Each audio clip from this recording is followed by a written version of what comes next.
sobre a Etimol, me impressiona muito. Tá? É grandioso, é complexo, é um assunto que realmente ele se estende muito. Então, eu gostaria de convidar ao palco o doutor Geraldo Balieiro Neto, pesquisador, para ele falar um pouquinho sobre o que foi esses estudos que ele realizou. Doutor Geraldo. Bom dia. Bom, meu nome é Geraldo Balieiro, eu sou pesquisador da Agência Paulista de Tecnologia dos Agronegócios. Eu sou zootecnista de formação, fiz mestrado em nutrição animal, doutorado em produção animal na USP e na Unesp, fiz pós-doutorado em biotecnologia na Universidade de Évora, em Portugal, e eu fiquei incumbido aqui desse grande desafio de mostrar para vocês qual seria o mecanismo de ação da água, né? Então, realmente a gente tem esses relatos que já foram mostrados aqui, inclusive até vou repetir alguns slides que me pegaram de surpresa, eu usei também na minha apresentação. E, iniciando aqui então a apresentação, nós não fazemos nada sozinho, né? É multidisciplinar o assunto, então eu contei com uma equipe enorme aí de médicos da USP e da Unesp. Deixa eu ver onde é que eu aponto aqui. Então, esses são colegas de trabalho meu. Eu trabalho em Ribeirão Preto, né? José Ramos, Maria da Graça, Cássia, Maristela são estudantes de pós-doutorado da Unesp em Jabuticabal, fizeram análise de hemogasometria. O Fernando Barbosa é da USP, de Ribeirão Preto, da farmácia, tá? Fez análise de elementos traços no sangue. Aqui nós temos o Jair Rodini, da Unesp de Jabuticabal, que fez análise de histologia dos tecidos. O Saulo da Luz, que é da FISEA, da USP de Pirassununga, fez análise de espessura de gordura subcutânea.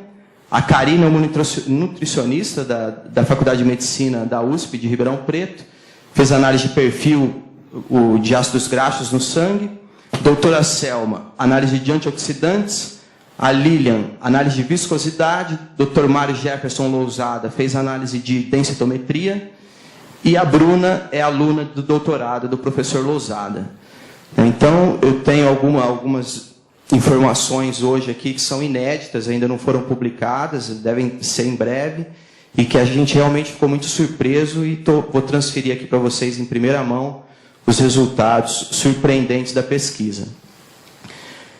Os trabalhos, eu vou comentar aqui os trabalhos com gado, que como já foi visto, nós repetimos esse trabalho depois com gado confinado, e também com ratos, porque com os resultados com o rebanho, eu vislumbrei a possibilidade de transferir esse conhecimento, né, para o ser humano. Eu percebi que já teria um benefício para a saúde do ser humano, então a gente começou a trabalhar com ratos no biotério, que são fisiologicamente mais próximos ao homem do que o animal ruminante. E eu vou apresentar aqui para vocês, então.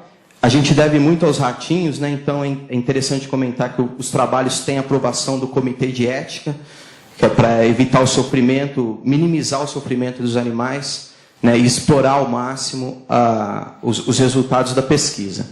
Aqui, como é de praxe, a minha declaração de isenção de conflito de interesse, né? Meu interesse é a água, como o Dr. Márcio Bontempo colocou muito bem,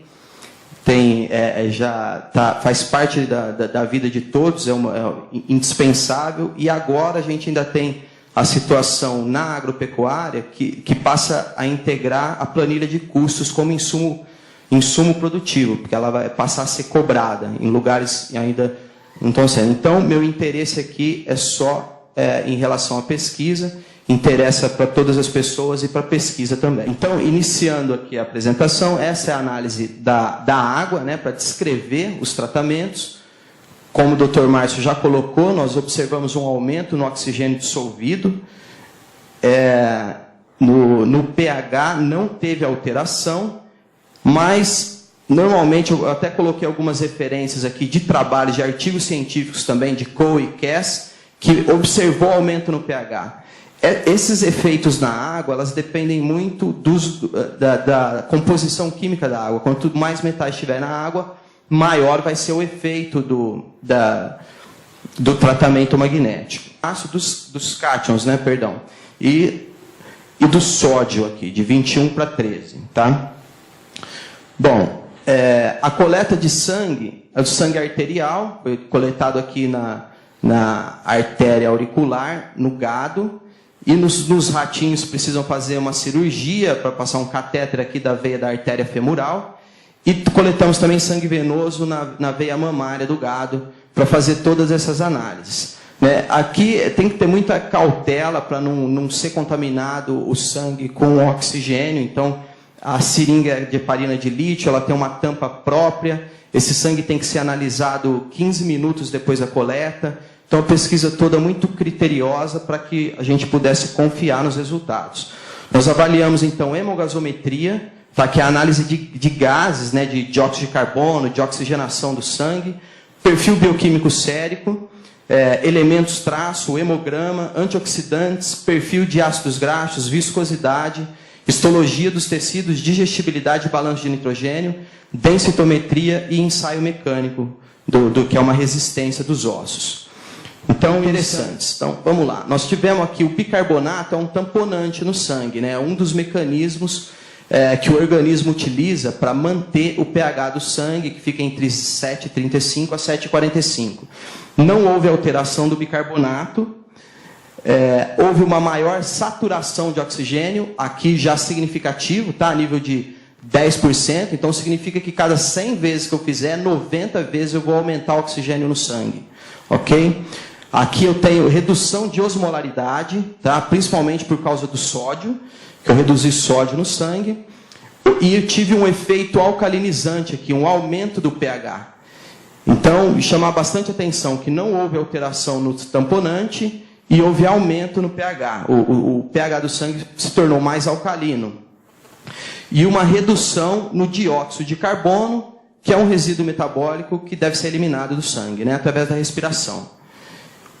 E aqui uma redução do sódio, conforme havia já comentado com vocês. Bom, aqui então no outro ensaio com as vacas, que eu comentei com vocês que nós repetimos em pastagem e com gado confinado. Aqui nós tivemos uma redução do bicarbonato, que é o tamponante do sangue. Sempre me desculpe se eu não tiver explicado muito bem, aqui é o controle, água convencional, as tabelas têm sempre a mesma formatação. E aqui é a água teste, é a água tratada magneticamente, ok? Submetida a campo magnético. Então aqui nós tivemos redução no bicarbonato, tá? E com um aumento na saturação de oxigênio novamente, redução no excesso de base, redução na osmolaridade, redução no dióxido de carbono e redução no sódio. E não tivemos efeito aqui no pH. Mas o que acontece? Porque, ocorre aqui que o pH se mantém aqui no mesmo valor porque o organismo corrige. Então, se eu preciso de menos tamponante para manter o mesmo pH, é indicativo também que houve novamente um efeito alcalinizante da água, o que é bom para a saúde. Aqui é hemogasometria dos ratos, então são monogástricos, o gado é ruminante, é um metabolismo muito diferente, para ver se isso então se repetia. Da mesma forma como esse último slide, aumentou então o cálcio ionizável, o sangue dos ratos, o pH não foi alterado, tá? Aumentou o oxigênio dissolvido, a pressão parcial de oxigênio, diminuiu a pressão parcial de dióxido de carbono. Aqui é corrigido para a temperatura, como eu mostrei para vocês, que a gente coloca a temperatura do animal no momento da coleta. Aumentou o oxigênio, diminuiu o dióxido de carbono novamente, um resultado muito consistente. Aumentou a saturação de oxigênio na hemoglobina, esse é um resultado muito interessante. Pode fazer muita diferença para quem pratica esporte, que há um consumo alto de oxigênio para a produção de energia. E aqui o bicarbonato, novamente, da mesma forma, reduziu o bicarbonato. Então, quer dizer, eu mantenho o pH porque o organismo corrige. Só que eu tenho menos bicarbonato para manter o mesmo pH, o que indica o efeito alcalinizante do consumo de água tratada por campo magnético. Reduziu o sódio mais uma vez, reduziu triglicérides, tá? Aqui no perfil bioquímico sérico das vacas, reduziu triglicérides. Aqui, explicando mais uma vez, aqui é o controle, tá? água convencional, aqui água tratada. A gente vê aqui, ó, como eu expliquei para vocês, altamente significativo, tá vendo? A probabilidade estatística. E coerente com esses resultados, então, de triglicérides, nós tivemos aqui, essa é uma imagem de ultrassom obtida com um aparelho lá da USP, da FISEA. É claro que é um exemplo, né? Nós tivemos nesse tratamento 26 animais, então eu tenho 13 pares de vacas, cada par no mesmo estágio de lactação, com a mesma produção, são todas da mesma raça, porque o gado mobiliza as reservas corporais durante a lactação. É importante que seja, então, aos pares. Então, aqui eu tenho o animal recebendo água convencional, apenas para ilustrar. Nos outros 12 pares aconteceu a mesma coisa. E aqui a água tratada.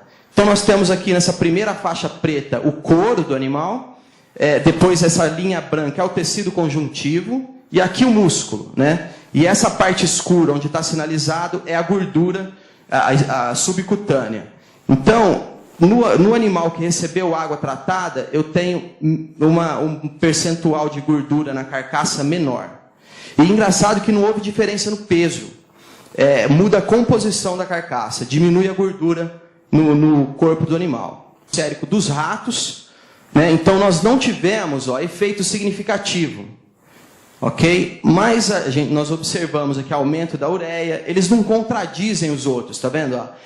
O triglicérides reduziu, o colesterol reduziu, glicose reduziu, mas aqui muito próximo de conseguir, aqui 0,10 eu já chamaria de um efeito significativo, tá? Porque a análise estatística é bilateral, então isso significa, na verdade, 5%, né? Que significa que 95%, a cada 100 repetições, 95%, 95 vezes vai ocorrer esse efeito. E aqui uma tendência do efeito, né, de redução da creatinina e redução da glicose. E confirma também aquele slide que eu mostrei a respeito da gordura. Então, nós observamos que os ratos, recebendo a água teste, tá, eles ganharam menos peso após 45 dias. Eu falei, vamos trabalhar diretamente com uma espécie que a gente possa transferir os resultados para o ser humano, que é extremamente interessante para a saúde humana, né? Densitometria óssea, né? Que foi realizado há 15 dias atrás, através desse densitômetro aqui de dupla emissão de raio-x. Essa bandeja, então, ela é toda quadriculada aqui para medir a área também. Esse software é específico, né, para pequenos animais, e ele trabalha em ambiente dose, então é difícil você extrair essa imagem aqui, mas eu bati foto da tela para exemplificar melhor para vocês. O que aconteceu aqui, então, com a densitometria? Né? A área não teve efeito, tá? A área do osso é a mesma para os animais controle e teste, sem efeito significativo, ok? Aqui é o conteúdo mineral ósseo, aumentou, e foi altamente significativo. Vocês lembram aqui que eu falei para vocês, isso aqui significa que em 1 milhão de vezes, 999 vezes vai acontecer o efeito. Fiquei muito surpreso, inclusive eu esperava o contrário, meu receio era de eu reduzir o conteúdo mineral ósseo e a densidade mineral óssea aumentaram e foi altamente significativo. Mas ocorreu aqui um efeito de interação, né, o que significa que eu tive efeito do tratamento e efeito do período, que eu comentei com vocês, que foi 15, 30 e 45 dias de fornecimento de água. Quando acontece esse efeito de interação, na pesquisa científica, a gente tem que desdobrar a análise. Então, para identificar o que aconteceu. Desdobrando as interações, então, eu reparei que com 15 dias, apesar de ter aumentado aqui o conteúdo mineral ósseo, o efeito não foi significativo. Agora, com 30 dias, já há um resultado significativo e com 45 dias também. A densidade mineral óssea, já com 15 dias, já tem diferença significativa e ela vai aumentando, maior consistência aqui com 30 e 45 dias. Extremamente interessante esse resultado.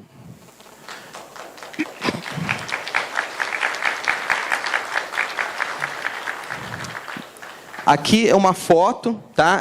Desculpem a resolução da foto, que realmente eu precisei bater uma foto da tela do computador, mas dá para a gente observar, o que vale mesmo são os valores, a análise estatística que eu mostrei no slide anterior, esses são os ossos dos ratos que estavam recebendo a água tratada. E aqui do controle. Eu acho que dá para a gente observar aqui a olho nu, embora a resolução não seja boa, que esses ossos aqui estão mais esbranquiçados, né? Então, reduz a fragilidade, reduz a chance de quebra do osso. Feito muito bacana. Nesse momento, que ainda são resultados parciais, que houve efeito, e que o efeito é atribuído à água. Né? Que talvez, então, a gente tenha identificado aqui a principal causa, né? o mecanismo de ação, o principal mecanismo de ação. Porque como que a sódia é superóxido dismutase, chama essa enzima antioxidante? O que ela faz? Ela pega um radical livre, né? Que é o superóxido, aqui o O2-, e pega dois prótons aqui de hidrogênio e transforma isso através de uma reação de dismutase em oxigênio e em peróxido. Depois esse peróxido vai sofrer ação de outras enzimas antioxidantes, da catalase e da glutationa peroxidase, formando água e oxigênio. Então veja bem, eu tenho aqui, isso justifica o efeito alcalinizante, porque eu estou tirando hidrogênio do meio, tá? O aumento do oxigênio no sangue, que foi também observado na pesquisa, e aumenta a água, que eu comentei com vocês, a produção de água metabólica, que justificaria o porquê que o animal bebe um pouquinho menos de água. Né? Então, os efeitos são coerentes e talvez aqui a gente esteja desvendando como que funciona, né? Qual que é o mecanismo principal. Não que seja o único